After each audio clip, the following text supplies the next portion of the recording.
Ojibia TV, ubeje wo ho. Baya enfibaya enumze kwasien wo fa ne de onzi wona yim na onko emrehye begom na onkaka wona asem ma won. Abrefo nananom ne mmadi mbonti wa tu ni posim manne oye police ya akamje dire oye IGP na eche de yen mrehye begwanyi no obodo mmadi papa damimri oye mrehye begwanyi wo Gomoa West Ghana hanyina so oye osuafo abetachira ohwe yen enyina ma wodendo abrantie Richard Gyan Mensah onye rebekasa woma ye fasembo ye fashia ye mrehye begwanyi honorable Richard Gyan onye makasa abrantie honorable Mobumfu ofi asempanyin no we ya papa na Gomoa asempanyin ofi na nakwan ne do anya fiakra obeya nsanna ne hwanan aso osanna gwafo ko Gomoa nyesi ehọ na musumi fiti na maka na masem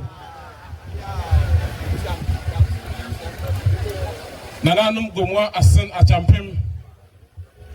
nananum Gomoa asen achampem nananum Gomoa asen achampem nananum wantsana wongado nananum yen professor chairman yen regional minister nananum a yeshemu wa henyina yasofwe ebusuan panyimfo achiamefo ahemafo adofo yeshemu wa henyina ene nyibiri nyamina da Roma menyime panyimfo ya be kansa wo ha odikan ya do tumfu nyankopon ase osan na ono na wa man ya kwanya me Yesu edu habi na mo yaye wa hei nananum osafata de yebo ma baado osan de Messi mami DC din kankan ma yenyina ya hwen de da bi bedu ma Gomoafo nyina ya beka ye ho abom ni a kire de nyipa kor enes ye hwe aya administrative boundaries awada aba nkan na so bi ka do ye Gomoyi a no ye Gomoyi ene ye kan Gomoa obi simem ye Gomoa West obi sim ye Gomoa East obi sim ye Gomoa Central nti ye ho de ye nyipa kor na mom yenyina ye Gomoafo omahene ka ye ni history yenyina yimda ye free aya nyipa kor na ye nam ni nyina no do na yenyina ye du da mo pependu yi nti midika kam ye hu de me ye wo ha ye yenyina ye de na da bia bi de me ka de se kan finfin man tuma ya ka aya ekueku a anade kasaku a aya finfin man tuma wodo so anka me ka na Gomoafo osande se ekwasen nota nipa dodo a ho ubongu da Gomoafo ye donso eba asen central bo hu Gomoafo eba asen south bo hu Gomoafo eko Aguna West bo hu Gomoafo eko aya esikun do bembra kwa eko twifo praso eko efutu eko ewutu ne nyina Gomoafo ye wo ba biara eyi ma yeta aside se ye nyinara de biara ye wo hen obi wakado ye Gomoyi a atikwa mpediation nso yin de osanda Gomoa ya benkanti enne minyimdas ye kan eye bebi a oncher na mabrofo kind of development impunto osombo mbotuma ba na ye Gomoa osanda ehwe dwumedi amampanyi mahama washa aseri ye wahe ya oncher na sasabe epasa simpo na adodo a senananum ya nhwe na ya ntunzama ye nya bipo ni ndodo eyi akoye nyaji kasida ma ye nyina de dem ye mrahye begwanyi BDC ka ho regional minister ka ho na nanum nyina ka ho ebra so de ose de Gomoafo ye nyina ye kan ye ho bom na ye nya development plan de ma Gomoa ono no botum apoa ma se impuntu djuma reba ye botum ye nya nsan djuma wona wo ye kwa djuma wotum wa ye wo kwa djuma empempi ehun de real estate developers wo reba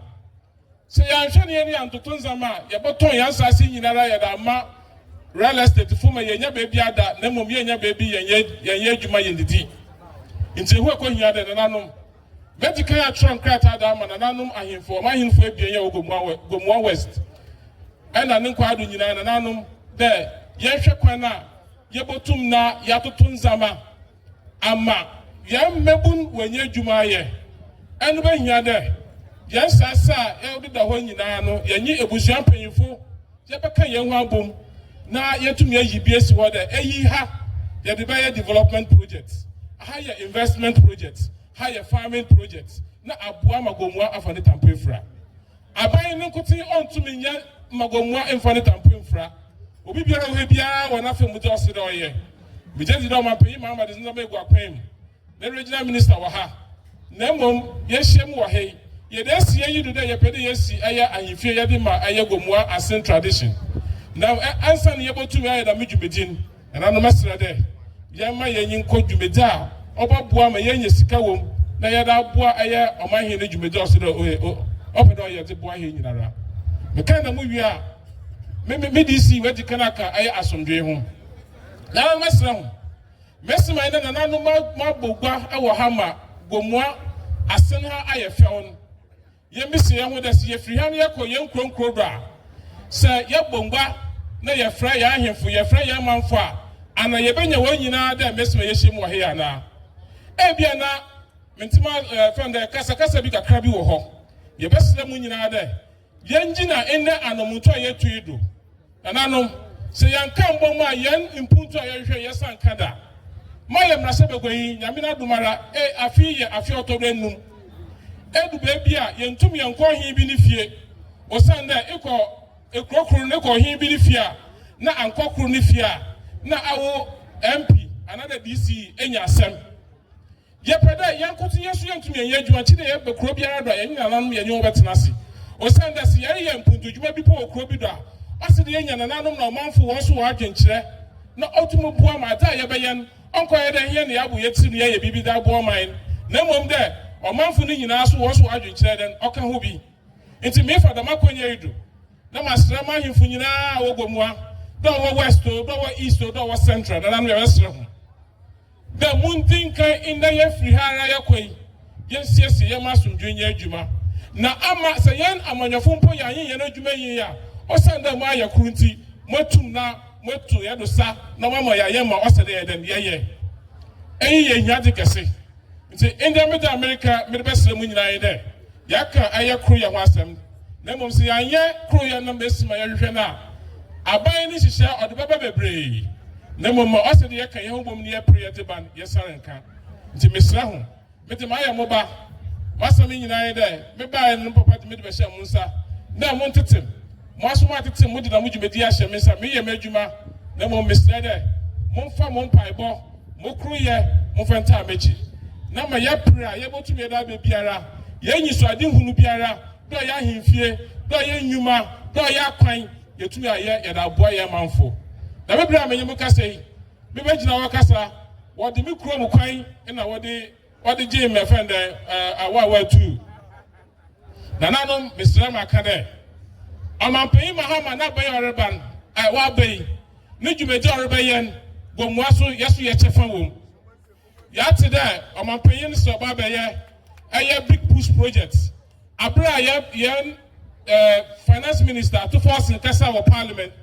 na obobo nkro ni din obisuo yanti Gomoa west di yanti Gomoa east di yanti na mom besra hum de big push project o bayen Gomoa west ye chefa wom Gomoa east was what chefa wom Gomoa central so what chefa wom kakra be peda me kamo ye nyina ye hye ne so yi de wodi kana kana wo twa kwan efri mankasim abesina kosuedur wo twa kwan efri mankasim besin kosuedur a Gomoa west e benya bi wom Gomoa east so benya bi wom na dama kwan ni nyina wa ye wie so a wasan so ayen hye de fiti ankamo e de Gomoa France ya kwan wodama contractor enyankopon ne pa ne da ena contractor bo huma wo guda wo ye ho krata me jadi da afi ba ko na wieyin na wasensan ho krata ma contractor no oba kwan do a oyeye